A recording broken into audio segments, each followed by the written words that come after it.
Hai, assalamualaikum. Ketemu lagi sama Mama Vino. Hari ini Mama Vino mau masak ayam tangkap. Jadi bahan-bahannya simple banget.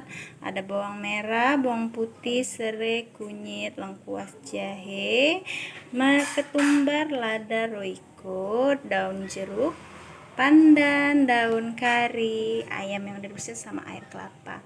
Nanti ini untuk bumbu marinade tentunya Mam ya. Setelah ini nanti dihalusin, kita campur sini dan dicampur air kelapa dan masukin dulu, diamkan di kulkas selama, kalau Mama Vino sih semakin lama semakin endul ya, tapi biasanya sih kalau memang paling cepat mau dimasak itu 3 jam, biar jadi pas digoreng itu dia terasa meresap sekali. Jadi ini kita nanti kalau udah disimpan baru langsung goreng, nggak pakai dikukus dulu. Cekidot Mam.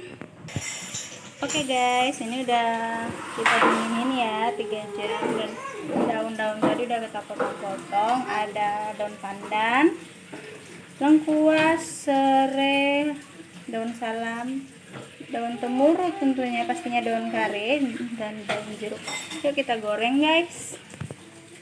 Guys, ini kita goreng, apinya api kecil aja biar matangnya merata ke dalam. Oke guys, kita aduk lagi ya guys.